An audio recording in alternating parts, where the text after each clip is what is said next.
So hello dear students, midnight সানস্টাডিতে তোমাদের সকলকে স্বাগত জানাই। তোমাদের আজকের ক্লাসে কি করাবো? তোমাদের অ্যানালজি পোর্শন আমি করাচ্ছিলাম। তো অ্যানালজির আমাদের অলরেডি 40 অবধি, তাই তো 40 নম্বর প্রশ্ন অবধি হয়ে গেছে। আজকে আমরা 41 থেকে করব। তো চলো আমরা আজকের ক্লাসটা শুরু করি। দেখো এখানে কি আছে যে রেঙ্গুন ইরাবতী, রেঙ্গুনের সাথে যদি ইরাবতী সম্পর্কযুক্ত হয় তাহলে কোটার সাথে কোনটা সম্পর্কযুক্ত হবে? দেখো রেঙ্গুনটা কি, রেঙ্গুন হচ্ছে মায়ানমারের একটা বিখ্যাত শহর এবং এই রেঙ্গুন শহরটা ইরাবতী নদীর তীরে অবস্থিত, ইরাবতী নদীর তীরে অবস্থিত। আর কোটা যে শহরটা রয়েছে সেটা কোথায় অবস্থিত? সেটা হচ্ছে দেখো সোন, ভীমা, তুঙ্গভদ্রা নাকি চম্বল নদীর তীরে? কোটা হচ্ছে চম্বল নদীর তীরে অবস্থিত। কোটাটা কোথায় অবস্থিত? রাজস্থানের যে কোটা সেটা হচ্ছে চম্বল নদীর তীরে অবস্থিত। অ্যান্সার হবে চম্বল। পরের প্রশ্ন দেখো, কোয়েশ্চেন নাম্বার 42 বলছে যে হীরা যদি মধ্যপ্রদেশের সাথে সম্পর্কযুক্ত হয় তাহলে দস্তা কার সাথে সম্পর্কযুক্ত হবে? দেখো হিরে সব থেকে বেশি যদি আমরা দেখি উৎপাদন, অর্থাৎ কি মানে পাওয়া যায় আর কি, সেটা হচ্ছে মধ্যপ্রদেশ। আর দস্তাটা সব থেকে বেশি পাওয়া যায় কোথায়? সেটা হচ্ছে রাজস্থানে। অপশান বি হবে সঠিক অ্যান্সার। ঠিক আছে, দস্তা তাহলে কোথায় পাওয়া যায়? রাজস্থানে। নেক্সট দেখো, অসম হচ্ছে অসমিয়া, তাহলে নাগাল্যান্ড কি হবে? দেখো অসম যে রাজ্য রয়েছে সেই অসম রাজ্যের যে প্রধান ভাষা সেটা হচ্ছে অসমিয়া। আর নাগাল্যান্ডের প্রধান ভাষা কি হবে? রাঢ়ী, হিন্দি, ইংরেজি নাকি অলচিকি? বলো, এটা অ্যান্সার হয়ে যাবে ইংরেজি। ঠিক আছে, আমাদের ভারতবর্ষের মধ্যে এমন একটা রাজ্য যেখানে ইংরেজি ভাষা ওদের হচ্ছে জাতীয় ভাষা, সেটা হচ্ছে একমাত্র নাগাল্যান্ডের। ঠিক আছে, নেক্সট দেখো, জাতীয় বলতে সেখানকার সরকারি ভাষা আর কি। নেক্সট দেখো, চীন বলছে চীনের রাজধানী, চীনের সাথে যদি ইউয়ান সম্পর্কিত হয় তাহলে কিনার সাথে কি সম্পর্কযুক্ত হবে? দেখো চীনের যে মুদ্রা, ঠিক আছে, চীনের যে কয়েন বা মুদ্রা আমরা যেটাকে বলি টাকা পয়সা, তো সেটাকে বলা হচ্ছে ইউয়ান। ইউয়ান বলা হয়, আমাদের ইন্ডিয়া যেমন রুপি বলে, তো সেই ক্ষেত্রে চীনের হচ্ছে ইউয়ান। আর এটা কিনা হবে না, এটা কেনিয়া হবে, কেনিয়া। তাহলে কেনিয়া নামক যে দেশটা রয়েছে সেখানকার মুদ্রাকে কি বলা হয়? অপশান দেখো, ইয়েন, সিলিং, দিনার নাকি টাকা? অ্যান্সার হবে সিলিং। মনে রাখবে কেনিয়ার যে মুদ্রা সেটাকে বলা হচ্ছে সিলিং। ঠিক আছে, নেক্সট দেখো, কথাশিল্পী শরৎচন্দ্র তাহলে বহু ভাষাবিদ কি হবে? আমরা জানি শরৎচন্দ্র চট্টোপাধ্যায় তিনি একজন বিখ্যাত কথাশিল্পী, তাহলে বহু ভাষাবিদ কে? মুজিবুর রহমান, মধুসূদন দত্ত, মুস্তফা আলী নাকি হরিনাথ দে? এটা মনে রাখবে, বহু ভাষাবিদ হচ্ছেন হরিনাথ দে। তিনি প্রায় 34টা মতো ভাষা কিন্তু তিনি শিখেছিলেন। ঠিক আছে, 34টা মতো ভাষা তিনি শিখেছিলেন। তিনি ছিলেন একজন বহু ভাষাবিদ। নেক্সট দেখো, কোয়েশ্চেন নাম্বার 46 বলা হচ্ছে যে রোলাইন যদি হকির সাথে সম্পর্কযুক্ত হয় তাহলে বাংকার কিসের সাথে সম্পর্কযুক্ত? তাহলে এই যে রোলাইন নামক যে ওয়ার্ডটা রয়েছে, রোল ইন, তো রোল ইন যদি হকির সাথে সম্পর্কিত হয় তাহলে বাংকার শব্দটা কিসের সাথে সম্পর্কিত? এটা মনে রাখবে, রোল ইন হচ্ছে হকির একটা টার্ম। ঠিক আছে, যদি ধরো মাঠ থেকে বাইরে বলটা বেরিয়ে যায় এবং সেখান থেকে যখন বলটা দেয় এটাকে রোল ইন বলা হয়। আচ্ছা, এই বাংকার শব্দটা কিসের সাথে সম্পর্কযুক্ত? পোলো, চেস, গলফ নাকি বক্সিং? অ্যান্সার হবে গলফের সাথে, গলফ খেলার সাথে যুক্ত শব্দ। ঠিক আছে, তো কোন খেলার সাথে কি সম্পর্কযুক্ত, কোন কোন ওয়ার্ডগুলো, তো সেই হিসেবে অ্যানালজিগুলোকে সাজিয়েছে এখানে, মানে এটা দিয়েছে আর কি। তো অ্যানালজি পার্টটা অনেকটা জিকের মতো, এখানে কিন্তু প্রচুর প্রশ্ন একসাথে হতে পারে। দেখো বিভিন্ন জায়গা থেকে বিভিন্ন রকম প্রশ্ন কিন্তু এখানে থাকছে। ঠিক আছে, এক একটা কোশ্চেন দেখো এক এক রকম টাইপের। নেক্সট দেখো, ঘরে বাইরে যদি সত্যজিৎ রায়ের সাথে সম্পর্কযুক্ত হয় তাহলে যুবা, যুবা তাহলে কার সাথে সম্পর্কযুক্ত? একটা জিনিস হচ্ছে, এই যে ঘরে বাইরে যে উপন্যাসটা, এর লেখককে, এর লেখক হচ্ছেন রবীন্দ্রনাথ ঠাকুর। কিন্তু এই যে ঘরে বাইরে নামক যে মানে উপন্যাস দিয়ে তিনি যে চলচ্চিত্র যে তৈরি করেছেন তিনি হলেন সত্যজিৎ রায়। অর্থাৎ ঘরে বাইরে যে চলচ্চিত্র, ঠিক আছে, সেই চলচ্চিত্রটা কে নির্মাণ করেন? সত্যজিৎ রায়। তাহলে এই যে যুবা, যুবা নামে যে চলচ্চিত্র রয়েছে সেই চলচ্চিত্রটা কে নির্মাণ করেন? এটা হয়ে যাবে মণি রত্নম। অপশান বি হবে মণি রত্নম। মনে রাখবে যুবা হচ্ছে মণি রত্নম। পরের প্রশ্ন দেখো, এখানে কোয়েশ্চেন নাম্বার 48 এই লজিকটা কি হতে পারে যে 25 থেকে 23 হয়ে গেল আর 341 থেকে কত হবে। ঠিক আছে, আমি এটা বিভিন্নভাবে খোঁজার চেষ্টা করেছি, কিন্তু সঠিক ঠিক মনে হলো না আসলো ঠিকঠাক করে। তবু আমি একটা জিনিস যেটা দেখলাম, ধরো এখানে 2 আর 5 মানে 25 আছে, তো তো 25টাকে যদি আমরা এভাবে লিখি, ধরো 2 যোগ 5 করি তাহলে কত হচ্ছে 7 হলো। 7-এর সাথে যদি আমরা 3 গুণ করি, 3 7 কত হলো 21, 21-এর সাথে 2 যোগ করলে হবে 23। ঠিক আছে, অর্থাৎ এখানে যে দুটো ডিজিট আছে এই দুটোকে আমরা আলাদা করে যোগ করে নিলাম। 2 যোগ 5 কত হচ্ছে 7 হচ্ছে, এবং 7-এর সাথে যোগ করে 3 দিয়ে গুণ করব, 3 7 কত হয় 21, তাহলে 21 হলো, এবং তার সাথে আরও 2 যোগ করলে তারপরে হচ্ছে 23।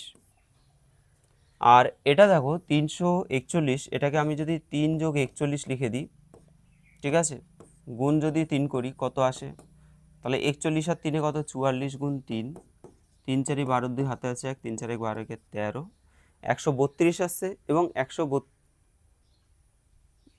আচ্ছা এটা কত হচ্ছে তাহলে 44, তাই তো 44-এর সাথে 3 গুণ করলে কত হবে 3 132 আসছে। 132 থেকে কি আসবে, যোগ 2 করলে তো 134 আসছে। না, এটা ঠিক আসছে না, এটা ঠিক আসছে না, এটার লজিকটা আমি ঠিক খুঁজে পাচ্ছি না। তোমরা একটু কমেন্ট করবে যদি তোমাদের মনে হয় যে কোনো লজিক আছে, ভালো লজিক, ঠিক আছে, তোমরা একটু কমেন্ট করবে। নেক্সট দেখো, যদি পাও তাহলে আমি পরে এটা নিয়ে আলোচনা করে দেবো। কিং রয়্যাল রিলিজিয়াস ড্যাশ হবে রিলিজিয়াস। কিং হচ্ছে রয়্যালের সাথে সম্পর্কিত, অর্থাৎ কি রাজা হচ্ছে রাজকীয়, তাই তো, রাজার যে ব্যাপার স্যাপার সেটা কি রাজকীয়, তার যে আচরণ সেটা হচ্ছে রাজকীয়। আর ড্যাশ হচ্ছে রিলিজিয়াস, তাহলে রিলিজিয়াস কে, প্রেয়ার, প্রিস্টহুড, সেন্ট নাকি হলি বুক, এটা হবে সেন্ট। সেন্ট মানে হচ্ছে সাধু আর কি, সাধু, সাধুর সাথে কি রিলিজিয়াস ব্যাপারটা সম্পর্কযুক্ত, তাই তো, যারা ধার্মিক আর কি, তাহলে সেন্ট হবে রিলিজিয়াস, আর কিং রয়্যাল। নেক্সট দেখো, কোয়েশ্চেন নাম্বার 50 বলছে হিল যদি মাউন্টেনের সাথে সম্পর্কযুক্ত হয় তাহলে কি হবে, পেইনের সাথে সম্পর্কিত। হিল মানে কি, হিল মানে হচ্ছে ছোট পাহাড়কে আমরা হিল বলি, আর মাউন্টেন মানে হচ্ছে বড় পর্বত, তাই তো, তাহলে এর একটা পার্ট আমরা বলতে পারি হিল, মাউন্টেনের একটা পার্ট আর কি, ছোট পার্ট, সেটা হচ্ছে হিল। এখন পেইন, পেইন মানে কি যন্ত্রণা, ব্যথা, তো এর ছোট পার্ট হিসাবে আমরা কি নিতে পারি, ডিস্ট্রেস, হেডেক, ডিসকমফোর্ট নাকি ফিয়ার। দেখো এই যে ডিসকমফোর্ট মানে পেইন হলে আমাদের কি হবে, আমাদের যদি ব্যথা ট্যাথা হয় তাহলে আমরা ডিসকমফোর্ট, আমরা কমফোর্টেবল ফিল করব না, ঠিক আছে, ডিসকমফোর্ট এটা নিচ্ছি। পরের প্রশ্ন দেখো, কোয়েশ্চেন নাম্বার 51, রায়পুর যদি ছত্তিশগড়ের সাথে সম্পর্কযুক্ত হয় তাহলে ড্যাশ হবে উত্তরাখণ্ডের সাথে সম্পর্কযুক্ত। তো এটা কি হবে, রায়পুর, রায়পুর হচ্ছে ছত্তিশগড়ের যে রাজধানী সেটা হচ্ছে রায়পুর, ছত্তিশগড়ের রাজধানী কি রায়পুর। উত্তরাখণ্ডের রাজধানী কি হবে, উত্তরাখণ্ডের রাজধানী হচ্ছে দেরাদুন। তোমাদের ভারতবর্ষের টোটাল যে 28টা রাজ্য এবং 8টা যে কেন্দ্রশাসিত অঞ্চল রয়েছে, এই 28টা রাজ্য এবং 8টা কেন্দ্রশাসিত অঞ্চল, এদের প্রত্যেকের রাজধানী কিন্তু তোমাদের জানতে হবে, ঠিক আছে, প্রত্যেকটা রাজ্যের রাজধানী কিন্তু তোমাদের মুখস্থ রাখতে হবে, এটা কিন্তু বারবার আমরা পাচ্ছি। চলো পরের প্রশ্নে চলে যাচ্ছি। বলা হচ্ছে যে আই যদি ক্যাটারাক্টের সাথে সম্পর্কযুক্ত হয় তাহলে কোনটা হবে হেপাটাইটিসের সাথে সম্পর্কিত। দেখো আই মানে কি চোখ, চোখের যে একটা প্রবলেম বা রোগ আর কি, সেটা হচ্ছে ক্যাটারাক্ট, চোখের যে রোগ দেখা যায় সেটা হচ্ছে ক্যাটারাক্ট, একটা চোখের রোগ। তাহলে এই যে হেপাটাইটিস সেটা কিসের রোগ, সেটা কোন অঙ্গে দেখা যায়, হেপাটাইটিসটা মেনলি হচ্ছে লিভারের প্রবলেমের জন্য হেপাটাইটিসটা হয়, ঠিক আছে, তাহলে এটা হচ্ছে লিভার। পরের প্রশ্ন দেখো, খুব সহজ একটা প্রশ্ন, অক্সিজেন হচ্ছে বার্ন অর্থাৎ অক্সিজেন জ্বলতে সাহায্য করে, আর ড্যাশ হচ্ছে এক্সট্যাঙ্গুইশ অর্থাৎ নেভাতে কে সাহায্য করে। অক্সিজেন যেমন জ্বলতে সাহায্য করে, নেভাতে কে সাহায্য করে, নাইট্রোজেন, হাইড্রোজেন, হিলিয়াম নাকি কার্বন ডাইঅক্সাইড। অ্যান্সার কি হবে, অবশ্যই কার্বন ডাইঅক্সাইড। পরের প্রশ্ন দেখো, স্কাল্পটার স্ট্যাচু ড্যাশ পোয়েম। এই যে স্কাল্পটার, এটার মানেটা হচ্ছে ভাস্কর, আর স্ট্যাচু হচ্ছে ভাস্কর্য। যেমন কোনো কিছু ধরো স্ট্যাচু যে তৈরি করে সেটা কারা তৈরি করে, যে ভাস্কর, মানে যারা ধরো কোনো রকম স্ট্যাচু এগুলো নির্মাণ করে আর কি, ভাস্কর্য শিল্পী। আচ্ছা, আর ড্যাশ হবে পোয়েম, তাহলে এই যে কবিতা, কবিতা কে রচনা করে, কবিতা রচনা করবে কে, পেইন্টার, সিঙ্গার, রাইটার না পোয়েম? পোয়েট, অবশ্যই পোয়েট। পোয়েট মানে হচ্ছে কবি, কবি রচনা করে কবিতা। আর এটা হচ্ছে মানে স্ট্যাচুটা তারা কারা নির্মাণ করে? স্কাল্পটার, এরা নির্মাণ করে। ঠিক আছে। জকির সাথে যদি হর্সের সম্পর্ক হয় তাহলে ড্যাশের সাথে কারের সম্পর্ক। দেখো জকি, জকি কাদেরকে বলা হয়? মানে জকি হচ্ছে যারা ঘোড়সওয়ার, অর্থাৎ ঘোড়া যারা চালায় আর কি, ঘোড়া যারা চালায়, যারা ঘোড়াটাকে নিয়ন্ত্রণ করে, তো তাদেরকে বলা হচ্ছে জকি। ঠিক আছে। তাহলে জকির সাথে ঘোড়ার যেমন সম্পর্ক, কার, তাহলে কার কিসের সাথে সম্পর্কিত? অর্থাৎ কারকে কে চালাচ্ছে? কারকে ড্রাইভার তো চালায়, কিন্তু এখানে ড্রাইভার নেই। এটা হচ্ছে শেফার। ঠিক আছে, মানে সফার, সফার, CHAUFFER, সফার হবে। ইঞ্জিন, টায়ার, প্যাসেঞ্জার হবে না, এটা হবে সফার, চালক, তাই তো, যারা কার চালাচ্ছে, গাড়ি চালায় আর কি। পরের প্রশ্ন দেখো, রিডিং বলছে যে নলেজের সাথে সম্পর্কযুক্ত হলে ড্যাশ হবে এক্সপিরিয়েন্সের সাথে সম্পর্কযুক্ত। রিডিং মানে হচ্ছে পড়াশোনা করা, তো পড়াশোনা করলে কি হবে? জ্ঞান বাড়ে, নলেজ বাড়ে। তাহলে ড্যাশের সাথে এক্সপিরিয়েন্স সম্পর্কিত। এক্সপিরিয়েন্স কী থেকে হয় বলো? জব থেকে এক্সপিরিয়েন্স হয়, ওয়ার্কিং থেকে, ট্রাভেলিং থেকে, নাকি এক্সারসাইজ থেকে? অবশ্যই ওয়ার্কিং। আমরা যত বেশি কাজ করব তত আমাদের এক্সপিরিয়েন্স বাড়বে। ঠিক আছে, যে কোনো ফিল্ডে তুমি কাজ করো না কেন, সেই ফিল্ডে কিন্তু তোমার এক্সপিরিয়েন্স বাড়বে। তো এটা খুব ইম্পর্টেন্ট যে আমরা কাজ করলে আমাদের এক্সপিরিয়েন্স বাড়ে, আর পড়লে আমাদের জ্ঞান বাড়ে। পরেরটা দেখো, কোয়েশ্চেন নাম্বার 57 বলছে স্টোমাটা, লিফ, বার্ক কি হবে? স্টোমাটা যদি লিফ লিফ মানে হচ্ছে গাছের যে পাতা হয়, সেই পাতার সাথে সম্পর্কযুক্ত। এই স্টোমাটা কি? যেটাকে আমরা বলি পত্ররন্ধ্র। ঠিক আছে, তো পাতার মধ্যে যে সূক্ষ্ম ছিদ্র ছিদ্র থাকে সেগুলোকে আমরা বলি পত্ররন্ধ্র, যাদের সাহায্যে উদ্ভিদ কি করে? শ্বাসকার্য চালায়, তাই তো। অক্সিজেন, কার্বন ডাইঅক্সাইড এগুলো পরিবহন করে, মানে এগুলো আদান প্রদান করে। তো সেটা হচ্ছে স্টোমাটা, স্টোমাটা বা পত্ররন্ধ্র। এবার বলছে বার্ক, বার্ক তাহলে কিসের সাথে সম্পর্কযুক্ত? বার্ক মানে হচ্ছে গাছের যে ছাল বা বাকল রয়েছে সেগুলোকে বাল্ক বলা হয়, এবং বাল্কের মধ্যেও কিছু কিছু ছিদ্র থাকে যেগুলোতে গ্যাসীয় আদান প্রদান ঘটে, এবং সেটাকে আমরা বলি লেন্টিসেল। তাহলে স্টোমাটার সাথে যদি লিফ অর্থাৎ পাতা সম্পর্কিত হয়, তাহলে বার্ক, বার্ক অর্থাৎ লেন্টিসেলের সাথে সম্পর্কিত। ঠিক আছে, বা লেন্টিসেলটা হচ্ছে বার্কের সাথে সম্পর্কিত।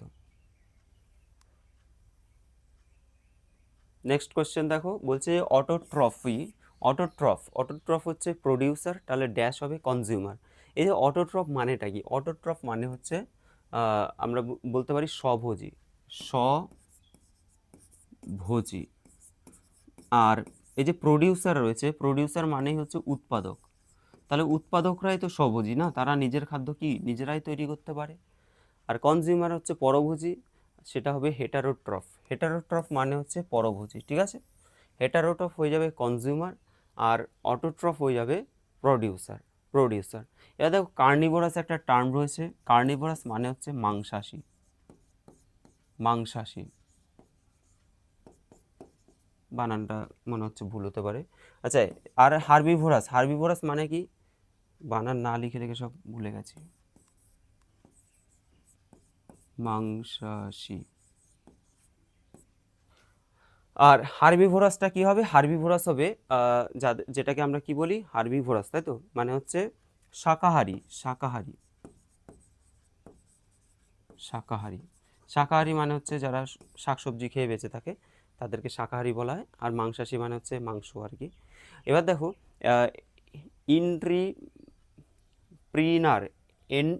এন্ট্রিপ্রিনার, এন্ট্রিপ্রিনার মানে হচ্ছে উদ্যোক্তা, মানে কি? উদ্যোক্তা,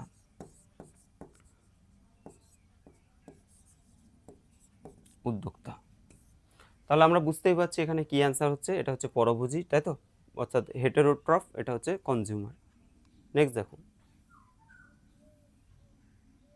দেখো এই প্রশ্নটা তোমরা প্রায় জিকেতে পাও যে পটেটো, পটেটো মানে কি? পটেটো মানে হচ্ছে আলু। এই আলুর সাথে যদি স্টেম, স্টেম মানে কি? কাণ্ড। ঠিক আছে, তাহলে যে আমরা যে মাটির তলা থেকে যে পটেটো অর্থাৎ আলুটাকে তুলি, সেটা অ্যাকচুয়াল কি? সেটা হচ্ছে গাছের কাণ্ড। মনে রাখবে, আমরা যে আলুটা খাই সেটা কিন্তু গাছের কাণ্ড, সেটা কিন্তু মূল না, যে মাটির নিচে হচ্ছে তার জন্য মূল হবে সেটা নয়, সেটা হচ্ছে কাণ্ড। স্টেম, পটেটো হচ্ছে স্টেম, আলু হচ্ছে একটা কাণ্ড। আর র্যাডিশ, র্যাডিশ মানে কি? র্যাডিশ মানে হচ্ছে মূলো। তো মূলোটা কি? মূলো যে আমরা খাই সেই মূলোটা কিন্তু অ্যাকচুয়াল গাছের রুট হয়, রুট মানে হচ্ছে মূল। ঠিক আছে, তাহলে র্যাডিশ অর্থাৎ মূল ওটা হবে গাছের মূল। নেক্সট দেখো, এটা বলছে প্যারাডি প্যারাডিম প্যারাডিম বা প্যারাডিগাম বলতে পারি আমরা, প্যাটার্নের সাথে যদি সম্পর্কযুক্ত হয় তাহলে মেথডটা কিসের সাথে সম্পর্কিত। দেখো এই যে প্যারাডিগাম যেটা রয়েছে বা প্যারাডিম যেটা রয়েছে, এটা হচ্ছে মেথড বা পদ্ধতি। এটার অনেক রকম মানে হতে পারে। এটা একটা প্যাটার্ন বলা যাচ্ছে এটাকে, ঠিক আছে। এটা মানে সিমিলার শব্দ, বলতে গেলে সিমিলার শব্দ একই মানে, ঠিক আছে। কোনো একটা জিনিস আমরা যখন কাজ করি তার যে একটা প্যাটার্ন তৈরি করি, মেথড মানে প্যাটার্ন যে তৈরি করি সেটাকে বলা হচ্ছে প্যারাডিগাম বা প্যারাডিম। আর হচ্ছে মেথড যেটা রয়েছে, মেথড মানে হচ্ছে তোমার এটা হবে সিস্টেম, ঠিক আছে। মেথড মানে কি, মেথড মানে হচ্ছে সিস্টেম, প্রসেস বা সিস্টেম। আর ডেকোরেশন আছে, ওয়েভিং আছে, প্রিন্ট আছে, আর হচ্ছে সিস্টেম আছে, তাহলে মেথডটা হয়ে যাবে সিস্টেম, ঠিক আছে। মেথড কি হবে, সিস্টেম হয়ে যাবে। আচ্ছা, তোমাদের টোটাল আমি তাহলে আজকে আরও 20টা কোশ্চেন করিয়ে দিলাম। তো তোমাদের ভিডিওটা কেমন লাগলো অবশ্যই কমেন্ট করবে, যদি ভালো লাগে লাইক করে দিও, ফ্রেন্ডের সাথে ভিডিওগুলো শেয়ার করে দিও। যারা যারা এনএমএমএস দেবে প্রত্যেকের কাছে কিন্তু একটু ভিডিওটা শেয়ার করে দিও, ঠিক আছে। তোমাদের স্কুলে প্রচুর ফ্রেন্ড সার্কেল আছে, তোমাদের বিভিন্ন গ্রুপ আছে, সেগুলোতে যদি এই ভিডিওগুলো সেন্ড করে দাও, এরপরে লাইভ ক্লাস আমি নেব, লাইভ ক্লাসে তোমাদের মধ্যে কিন্তু অনেক কন্টেস্ট বাড়বে, ঠিক আছে। চলো আজকের জন্য এখানে দেখা হচ্ছে তোমাদের সাথে পরের ভিডিওতে।